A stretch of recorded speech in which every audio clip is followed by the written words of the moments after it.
insists on destruction. But here, masterpieces. Literal masterpieces are baked every day. My holiday begins right here.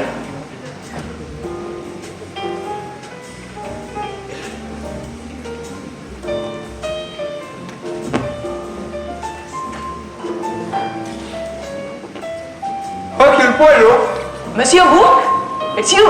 It's quite unusual to bump into you here in Istanbul. It's been ages since our last meeting. I know. Care to join me for a bite? You only have me for an hour. I ride on the Orient Express at 7. I'm an official detective business, you see. My uncle pays me absurdly well to stay on board his gorgeous train, consigned to wine and dine handsome officials. Oh, is it? Good for you. Monsieur Poirot? It's the Kastner case from the British consulate, isn't it? Well, it seems so. Someone has interrupted my longing for rest. It appears I must travel with you tonight, Book. Can you find me a cabin on the Great Orient Express? My friend, I may not be good for much, but I sure as hell can do that. 3 days free of care, concern or crime. You will love it.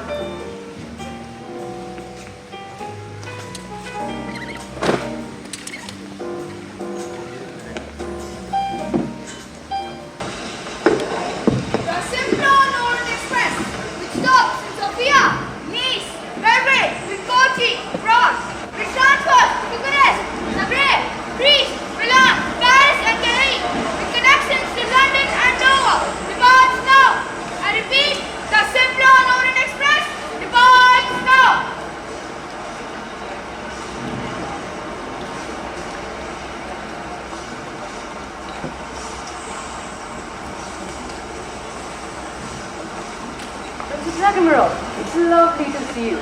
Please, let me help you, madam. Thank you. This is Greta Olson. I'm a missionary and I work in Africa with little babies. But you is a companion in Mrs. Smith. She is very sick at the moment.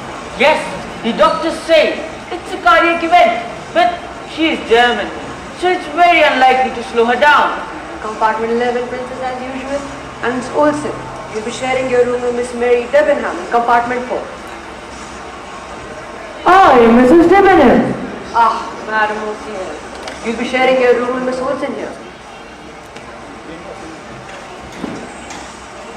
McQueen, Yes, sir. is the luggage on board? Yes, sir, it is. And I checked this morning for any mail that may have arrived overnight. And this came apparently. God damn it. I know. It's awful lately. Let me just take a look at this threatening letter. Keep your voice down. You should call the police. It's none of their business. It's awful. It's the third one this week. It's good that you have a gun under your pillow. Keep your voice down.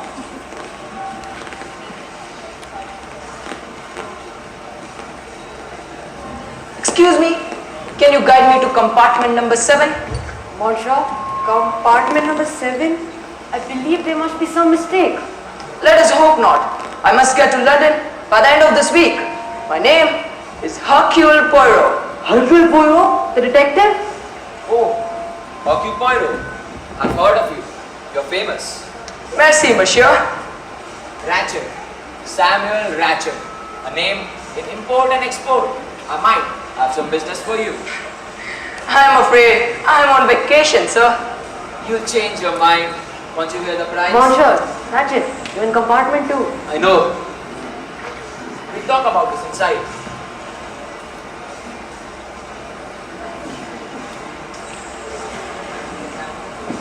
Monsieur Book. Monsieur Poirot, this is Mikhail, the best conductor in the company. Merci, Monsieur. But your friend here is asking for compartment number 7, and I'm afraid it's taken. You will put him in number 1. It is my personal compartment. I will find something in one of the other carriages. No. I cannot take your bed, mon ami. I insist. It is done. I'll be in your debt. Is everybody on board, Mikhail? Not yet. We are still waiting for Mrs. Hubbard and the Countess Andrina.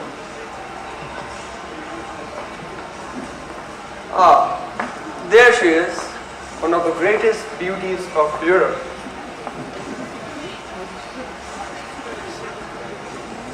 This, this is the Great Orient Express that I've been hearing about. Doesn't look that impressive. Mrs. Hubbard, I shall take you to your compartment, which is number 3, I believe.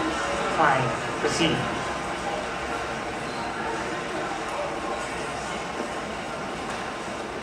She is quite a character. Oh, they are all characters. If I was a writer, I would have written a novel on each one of them. And to think that these strangers are brought together into closest of hotels, eating and sleeping under a single roof. And at the end, they part, never to see each other again. Unless there is an accident or something fatal occurs. Why do you say such a thing, Monsieur Poirot? Forgive me, but it is my profession, and I sense something is wrong.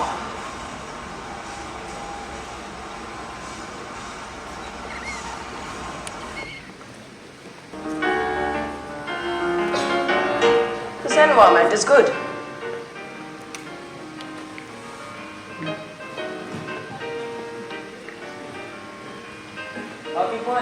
I want to talk about that proposition. I'm afraid it's not the right time now. Please, please, I'll be quick.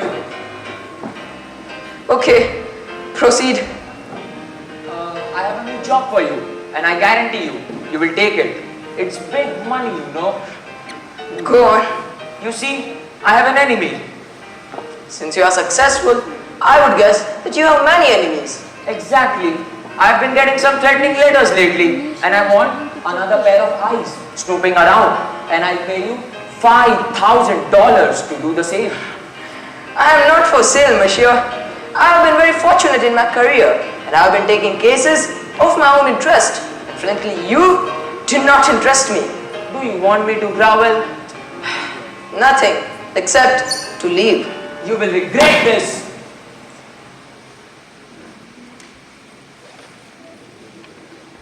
Orient Express, the Belgian station, the Belgian station, emergency call number 934, alert, code red. Hello, this is important. Do you read me? Do you read me? We read you. We are at the bridge here, and the snow is getting heavier by the minute. I'm getting concerned. Please prepare a rescue team in case we need it.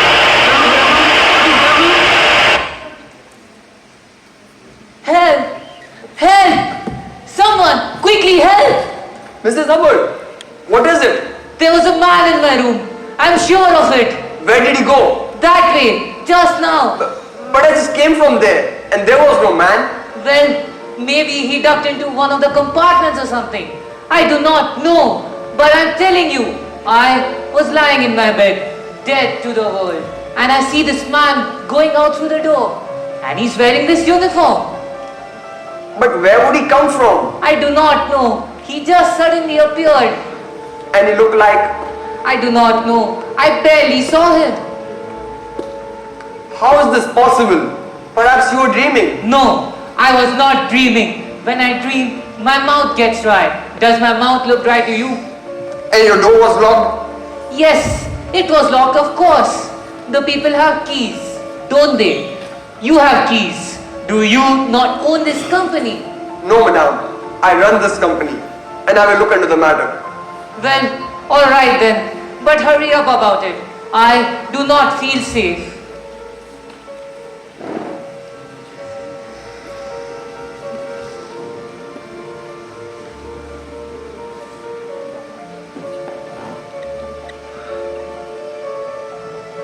She is keeping you busy, Book. Monsieur Poirot, you have no idea. She insists that there was a man, that too, in her compartment. A man. Mikhail, perhaps. Impossible. He is helping the engineer at the moment. Oh.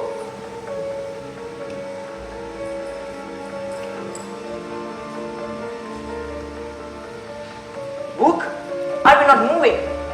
You are telling me? There is no drift. We are stuck in Belgrade due to the snow at the moment. No, I'm not. I'm sorry, monsieur, but I promise you'll be completely comfortable for as long as it takes.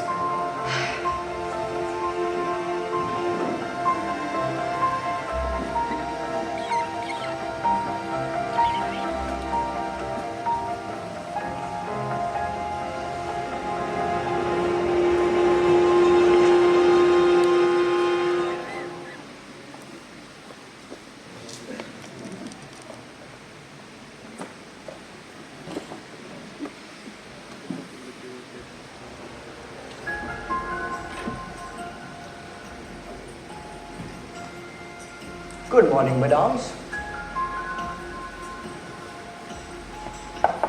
Mr. Ratchet. Mr. Ratchet, open the door, please. Mr. Ratchet, open the door, please. Hello. Is everything okay? He isn't answering, and the door is locked. Mr. Ratchet, are you alright? The passkey, perhaps. Ah, of course.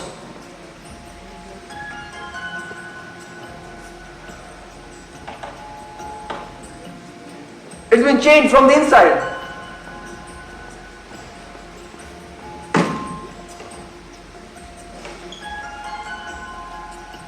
You must force the door. Do you not feel the air from inside?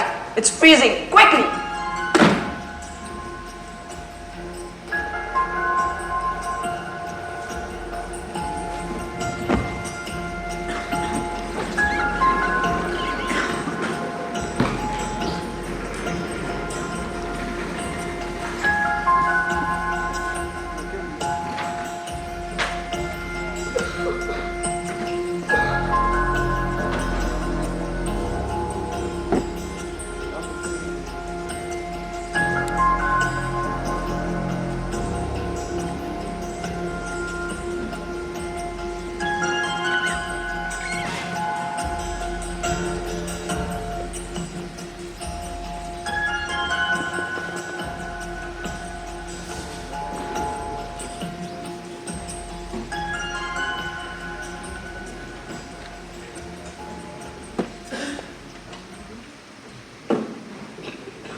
Wait!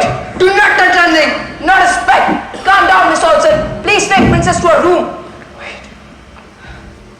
There's never been such an incident in the history of my company.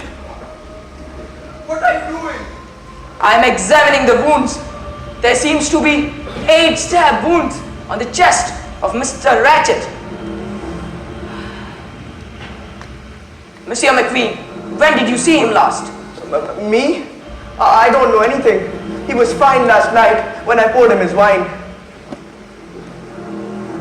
You are his secretary. What do you know about him? Not very much. He never spoke much about himself. Frankly, I think he was hiding something, but that's just an impression. And why was that, you think? You know, I think he was fleeing from something in America, and I think he managed it until a few weeks ago when he started receiving these threatening letters. They're in my room. Do you want to see them? Yes, go quickly. And please ask the Countess to join me here. It is unbelievable for such a thing to happen on my train. Oh, it's freezing in here. Did you observe the window? Why? It is open. What do you see outside?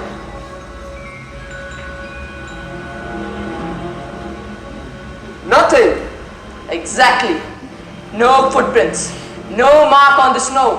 Which means no one entered or left through that window. Then why is it open? I assume it must be to mislead the police. The police? Of course, the police. The Yugoslavian police department?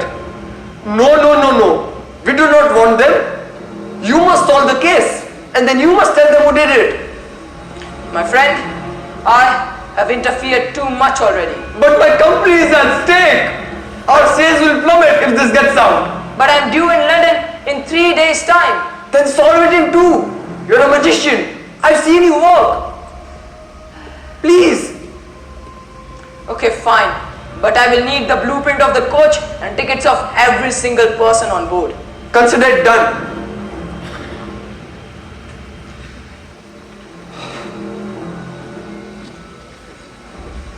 Oh God! Forgive me, Countess, but I understand that you have trained as a physician, and I thought perhaps you could help me with the body.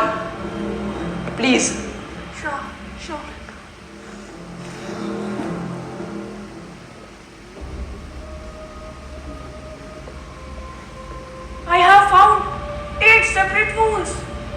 That is my count as well.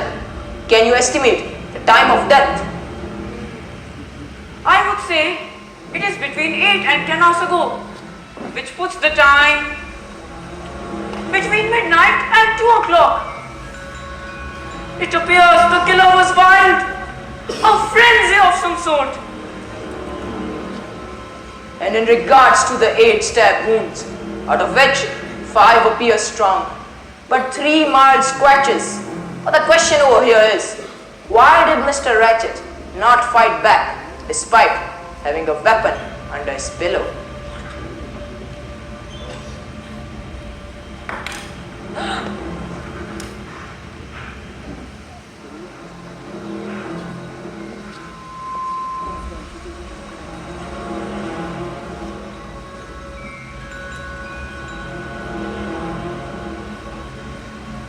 He was clearly drunk.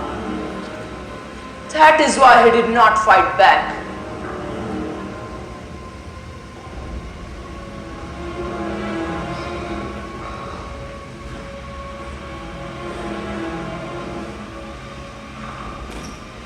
Voila! It is a watch.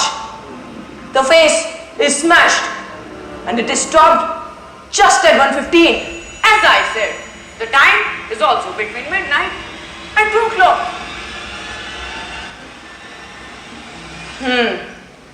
It is possible. Why the doubt? Because I am still investigating. There are dozens of clues and I am suspicious. Look at this on the floor.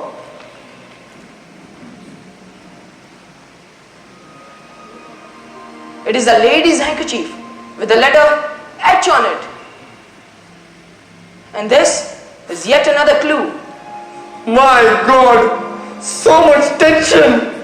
Countess, can you please keep this?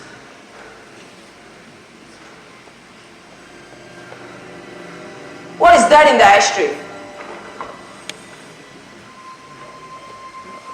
A piece of burnt paper? It seems something is written on it. Countess, what I need right now is a lady's head box. Do you keep such? Of course I do. Why do you need a head box? Because I need the spirit lamp inside it. This time, I'm using science to catch the guilty party. Usually, for me, it is the psychology, the mind of the killer, but not with these clues. Why not? Because I do not trust them. The handkerchief. Did a woman drop it or a man put it down to make it look like a woman's crime? The same with the gun, the wine, the watch. There are too many clues.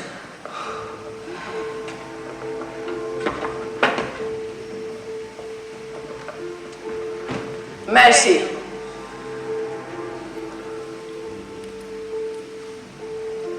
Can you please hold this? Of course.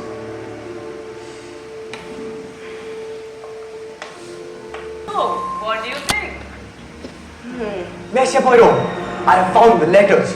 Oh, merci, monsieur.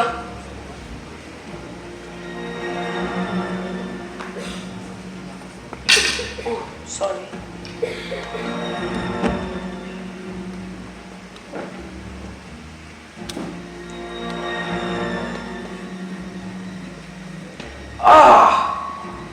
Now it makes sense. Ratchet's real name was Bruno Cassetti, the man who murdered little Daisy Armstrong. Monsieur Book, please request all the passengers on this train to report to this carriage immediately before the train is cold. Quick!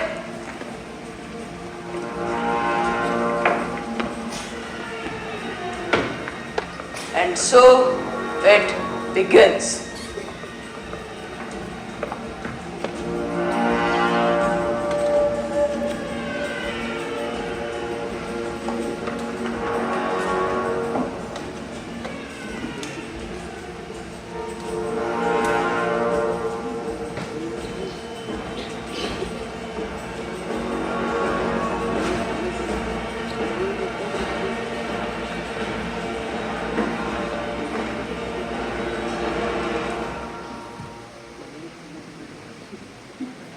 Monsieur Poirot, we are here with a sense of duty. and I cannot have my day disturbed. Then let us begin right away. Is this your handkerchief?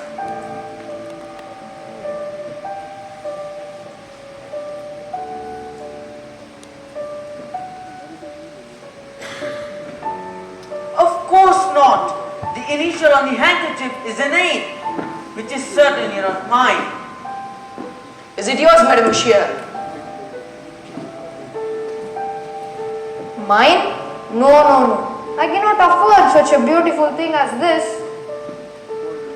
Can you tell me your whereabouts between midnight and 2 last night? I could not sleep last night, so at midnight the Countess and I read a book together in my room.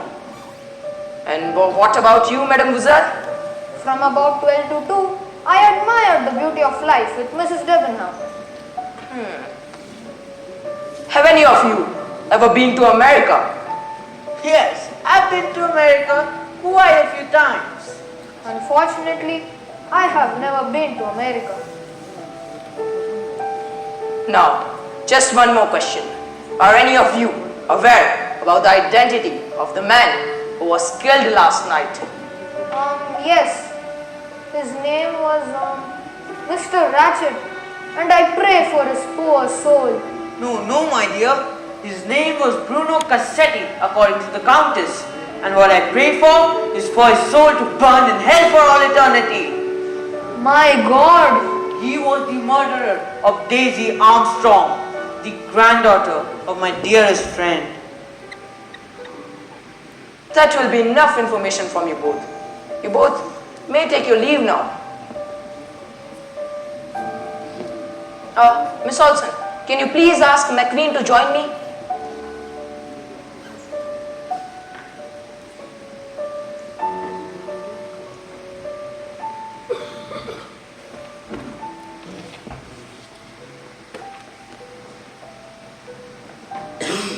This is weird.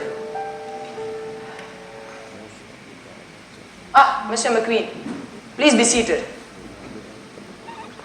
Can you enlighten me about your duties as the secretary of Mr. Ratchet? I wrote his letters, did his errands and stuff like that. And you only knew him as Samuel Ratchet? How else am I supposed to know him? His real name was Bruno Cassetti. He was the mastermind behind the Armstrong case. What? I cannot believe I was working for the same mob that led to the gruesome death of my father while he was just doing his job.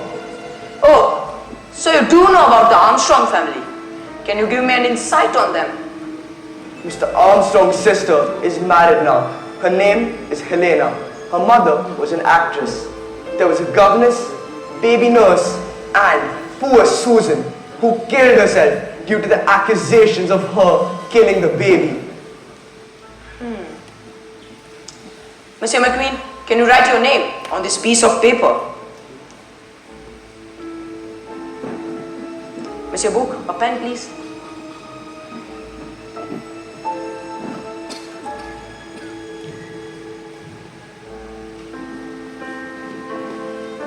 Merci. Now, can you tell me your whereabouts between midnight and 2 last night? Me? I was with Colonel Arbuthnot. Did you see anyone whom you did not recognize? No, I saw Mikhail the conductor. Oh, and the other conductor. There is another conductor? What did he look like? I'm not sure. He had his hat pulled down. Did you speak with him? No, I said hello, but he kept going. Okay, that will be enough information from you. You may take your leave now. Mr. McQueen, can you please ask Mrs. Debenham to join me? Aha!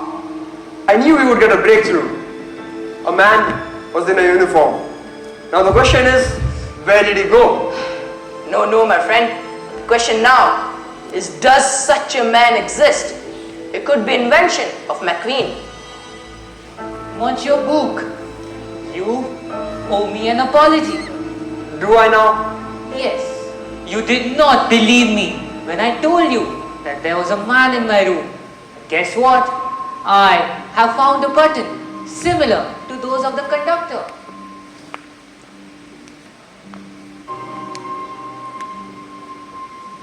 It does say Orient Express on it. Where did you find this? Just below my bed, on the floor.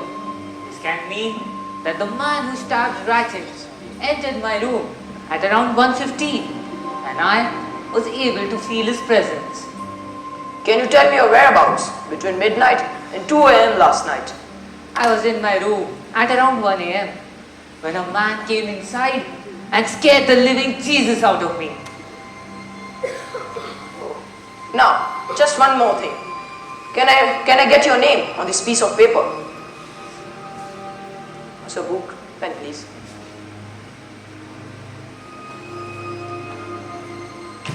Monsieur Poirot, I cannot find Miss Debenham. I've searched every corner of the train. What? How can this be possible? Where could she have gone now?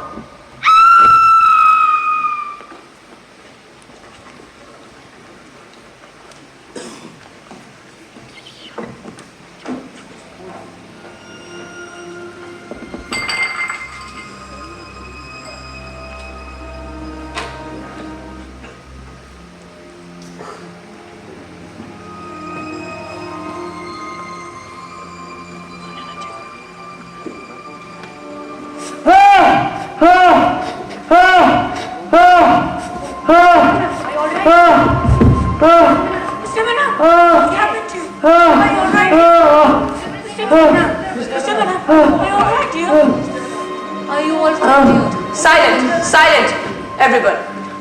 Who did this to you? I don't know. Someone entered the room, covered my face, and stabbed me from behind. But I didn't say uniform. Mikhail, go search every compartment of the train, but make sure to take someone with you. It's dangerous out there. I'll join you, Mikhail. Okay, sir. Oh no, that is a great deal of blood. Don't worry, let me have a look.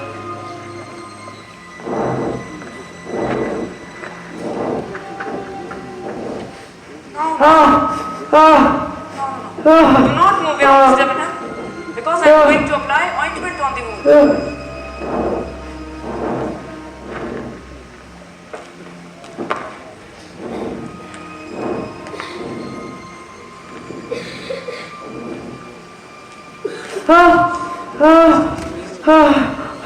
Don't worry.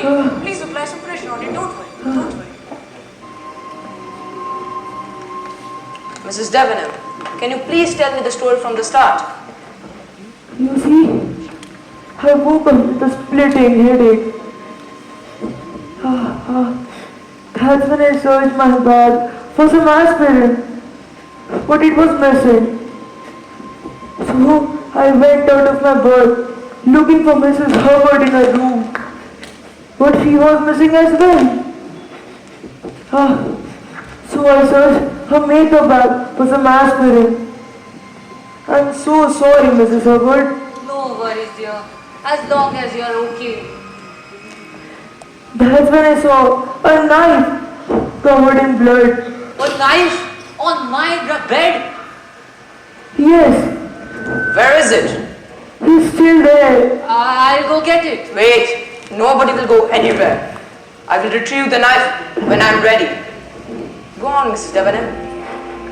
I was so scared by the knife that I must have bagged into Mr. Ratchet's room. But then I remembered all the blood and scars and screamed out loud. I felt a man's presence in my room. Are you sure it was a man? I think so. I assumed it was. Mrs. Hubbard, may I ask you, where do you keep your makeup bag? Of course. It's hanging on the back of the door in my room. Thank you. Could you all please help Mrs. Debenham? Sorry, Countess.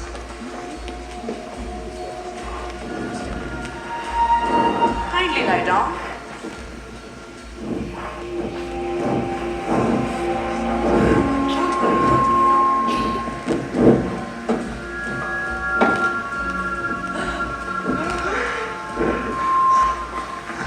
seen something like that. Now, I will be randomizing this for fingerprints. Till then, you all may take your leave.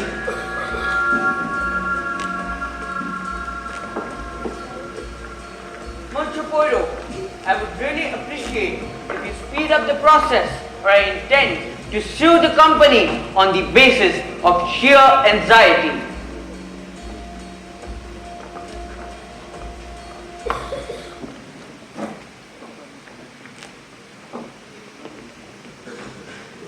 Madame, you are not the only one anxious at the moment.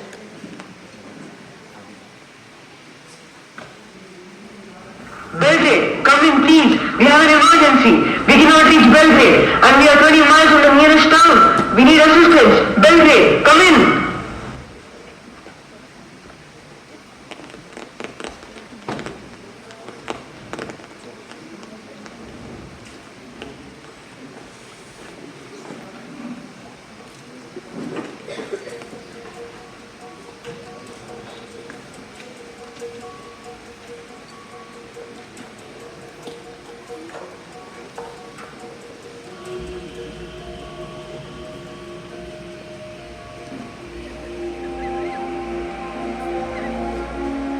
I told Mikhail to go on searching.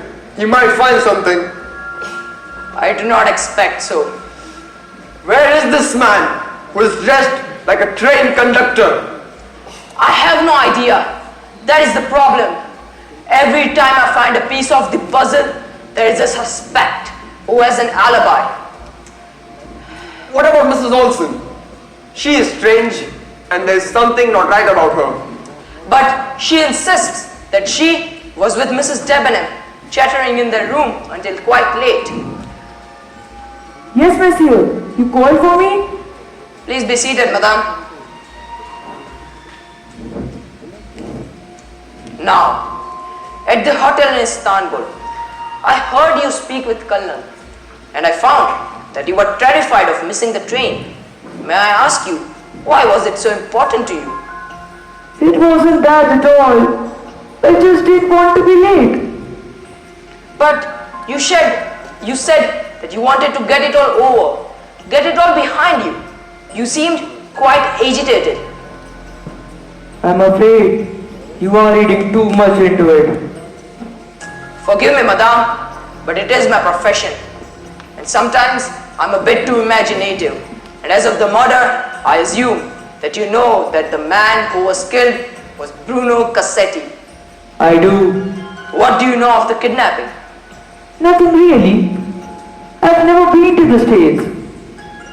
And what is that brings you to Istanbul? I know the family since many years. I'm a governess, you see. Can you tell me your whereabouts between midnight and 2 last night? I was chatting with Mrs. Olsen until quite late. But Mrs. Olsen talks quite a lot, you know. Especially when she's anxious. Now may I go? You may. Wait, there is one last thing I need you to do. Can you write your name on this piece of paper? Alright. It's a good thing that I am right-handed.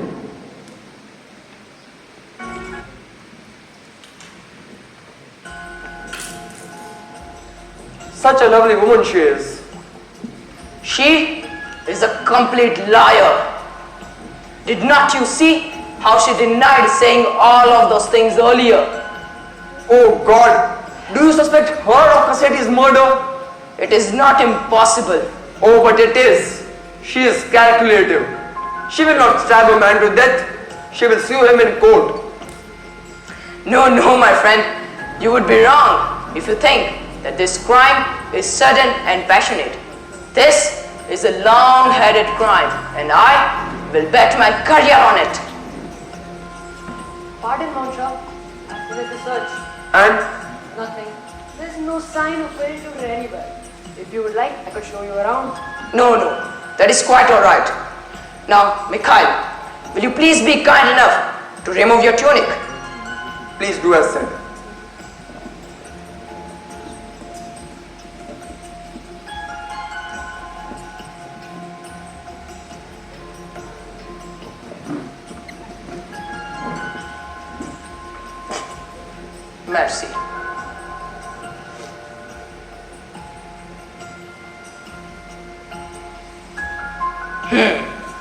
I see that all of the buttons on this jacket are in place. And moreover, each thread for every button is old, which means nothing is sewn on recently. That is correct, but may I ask why? Mrs. Hubbard found this under her bed this morning.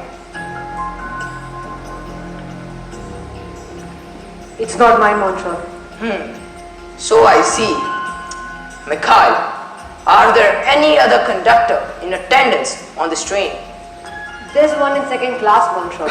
Is he large or small? He's quite large, Monsieur. Shall I ask him to see you? No, that is quite alright. And could there be any other passengers on this train except this coach? There's hardly anyone at the moment. It's off season. And could there be a second conductor wearing a uniform like yours? Oh no, Monsieur. I had to earn this uniform after many years of service. However, well, frankly, I'm not trying to trust her words, but Miss Olsen tells me that she saw what she calls a second conductor. Miss Olsen? She told me this very morning. She did not tell us this morning. She told me he was wearing a uniform like mine and didn't respond when called. Go on, tell me more. The princess tells me she also saw this man last night. Princess? What is it? This is exactly the kind of clue I had been waiting for. Mikhail, come with me. I'll need your help.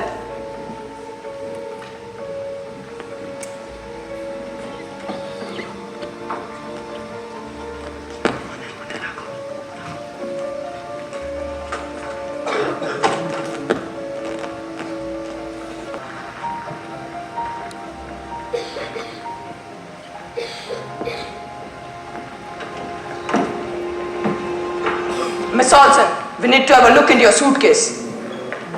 No. Please put it back. It's my suitcase. Do not take it. Please. Stop. Monsieur Paul, you must have a reason. I have an absolute reason. Miss Olsen, you must permit me to have a look into your suitcase. But there are private things. We will look at nothing that will embarrass you. You have my promise, Miss Olsen. Now, Mikhail tells me that you saw a second conductor this morning. Yes. What did he look like? He was small, like a squirrel. Princess, did you see him? That is correct. I saw him as well. Oh well, that is perfect. This is exactly the kind of clue I had been waiting for.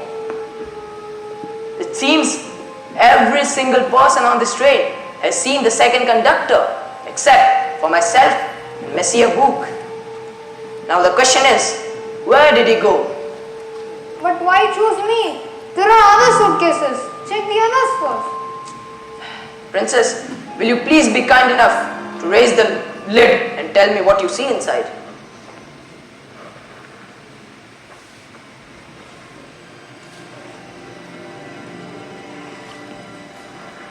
Good Lord! It's the uniform! What? I've never seen this before. I've heard no one ever. I would never do such a thing. Miss Olsen, please calm down. I'm not accusing you of anything. Monsieur Book, does the jacket have all its button in place? No. There's one missing. And wait, there's something else. Alas, it's a pass key for the doors on the train. Miss Olsen, when did you check into your suitcase last time? It was yesterday, just after we boarded. So someone would have hidden the uniform after we boarded. I have no idea. Miss Olsen, I'm sorry for the inconvenience. Now, could you all please excuse the Countess and I for a moment?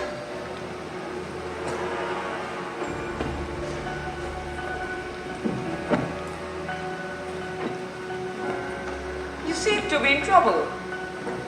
I'm increasingly getting concerned. Countess, what is your maiden name? Oh, it's Goldenberg. And according to your passport, I believe that your first name is Elena. Yes, it is. Today morning, While studying your passports, I observed some grease spots in the beginning of your first name. I believe that these spots are used as a way to obscure the first letter of your name, which could be an H, and that would make your name Helena. Such names are used to signify glory of great Jewish actors, just like Linda Arden. As you say so. The word Arden was Shakespeare's mother's maiden name, and also the name of a forest in one of his plays. As you like it. Ah, so you do know about that play. You seem to know your Shakespeare well for a Hungarian. Oh, I have studied Shakespeare since I was a child. Yes, I know. I believe your mother, Linda Arden, taught you, and that would make you the aunt of little Daisy Armstrong, the aunt who went to America, got a degree in medicine, came back to Europe, and got married. But I didn't kill him. I didn't even know who he was until you discovered it. But if I had known who he was, I would have pushed the dagger through his heart myself. And believe me, no other wounds would have been necessary.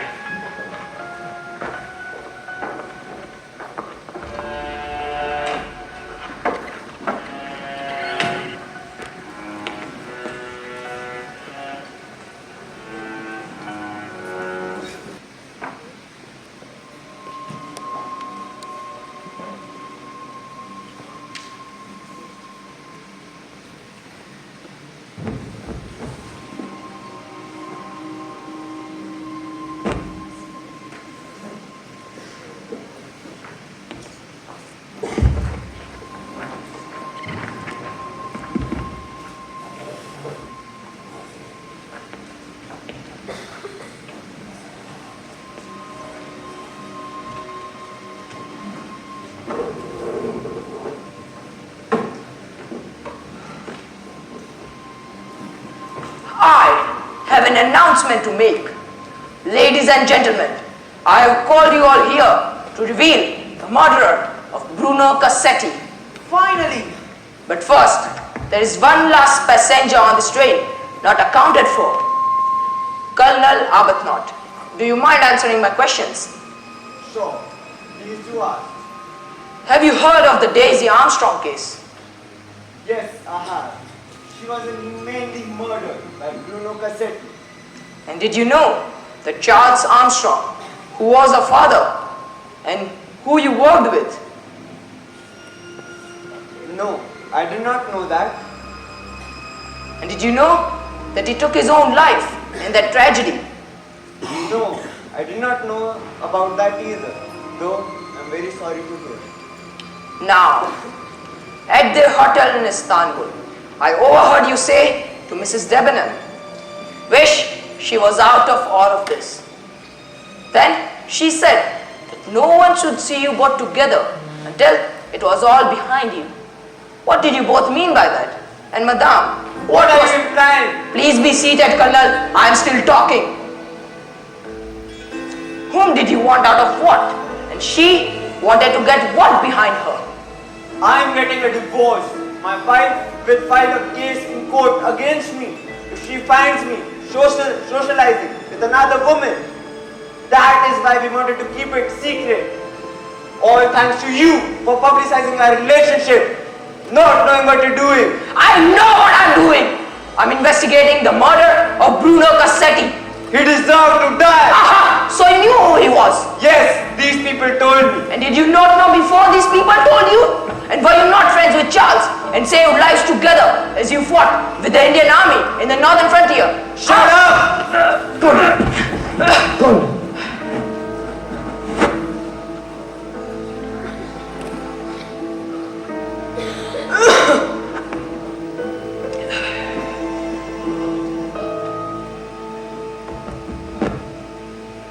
You tell your lies and think no one will know, but there are two people who will, God and Hercule Poirot.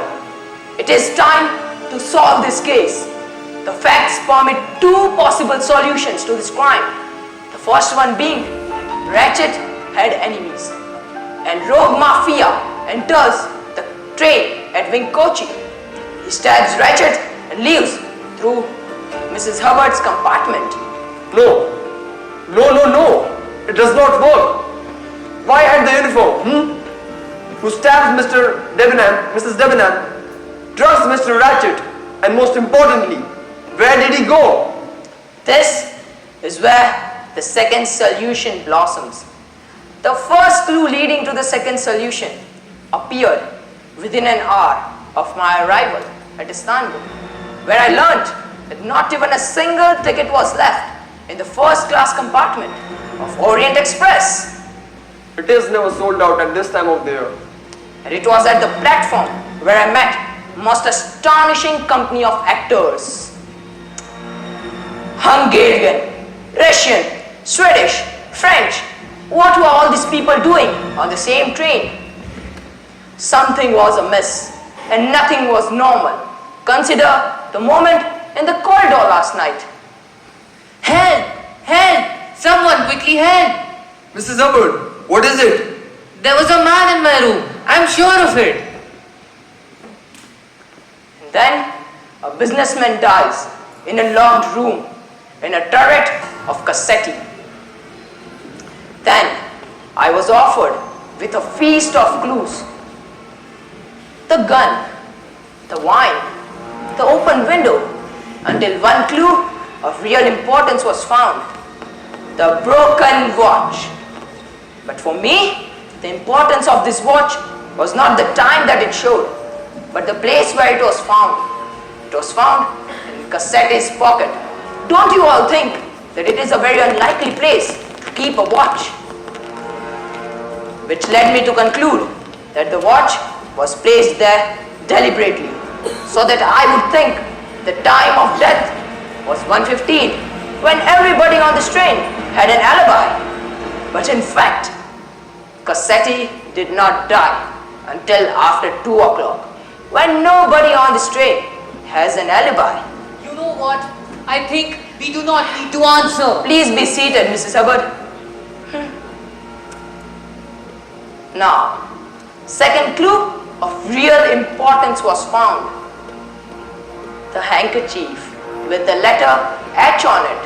And now, let me call out the name of its original owner, Princess Natalia Dragomirov. But my initial is an N.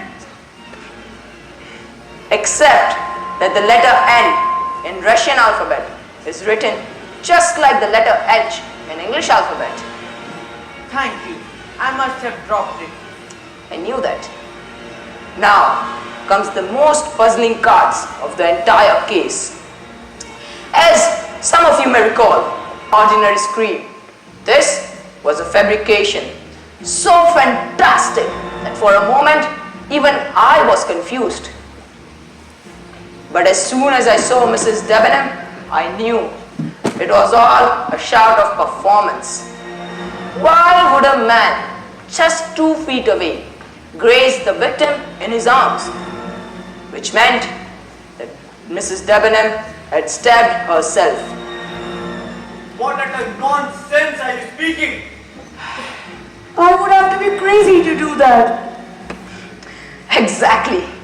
Crazy. That all committed totally to one course of action, which meant everything to you all. 4 people on this train are friends and family of Daisy Armstrong. McQueen. My father was killed due to him. Dragomirov.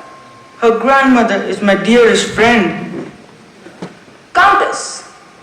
I would imagine that she still suffers from the loss of her niece. And at last, the Colonel. He deserved to die. And if there were 4, could there be 6 or 8? Could Mrs. Debenham not have been young Daisy's governess at the time of kidnapping? I know the family since many years. I'm a governess, you see. And Greta Olsen. I am a missionary and I work in Africa with little babies. And as of Mikhail, it struck me from the beginning that a scheme like this could not be accomplished without someone from inside. Let's say a conductor who can come or go as he pleased. And then I recall that the maid Susan, who was killed, was also from Paris, just like Mikhail. And I wondered, could this unfortunate girl be Mikhail's own sister? And that leaves one, the grandmother of Daisy Armstrong, the great Linda Arden. You have certainly turned in the finest performance of the evening, and I assume that you masterminded this from the beginning. Is this true? And thus the murder was committed. There were 8 stab wounds on the chest of Cassetti, some weak, some strong, some right-handed, some left-handed, and there were 8 killers. You all planned this together, and you all killed him together.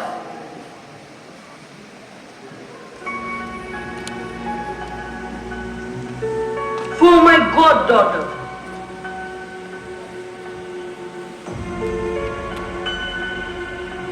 For my sister, you pig.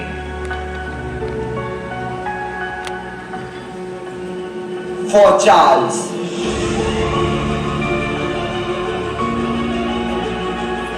For Daisy.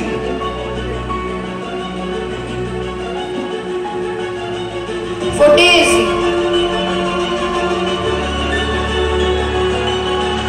For my father.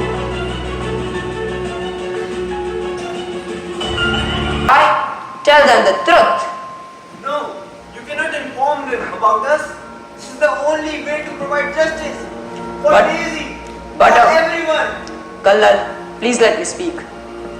But a murder will be reported, and you all are murderers over here. But he was a monster, and you know that he would have done it again. But I cannot just let... Please, let an humble actress speak. Monsieur Poirot, we are in your hands, and we acknowledge it. But would you have really preferred if Bruno Cassetti had gotten away free? Look at it this way. You have the complete solution staring you in the face. You have the button, the uniform, and you have 3 reliable witnesses who saw this man in the corridor. And certainly, you are not calling all of us liars. Because if you did, then there would be months of trials, and lives would be damaged even more than they have been already. Look in your heart and tell us, what do you want? You put me to test, madame, and I am greatly troubled. Monsieur Book, you are the director of the wagons. What do you say? In my opinion, the first solution you put up is entirely correct. There was an intruder, disguised as a conductor. He fooled all of us, stabbed Mr. Ratchet, and made his escape.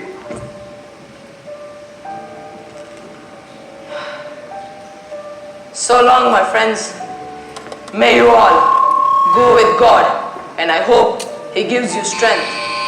And remember, what happened in past does not matter, but what happens in future surely will.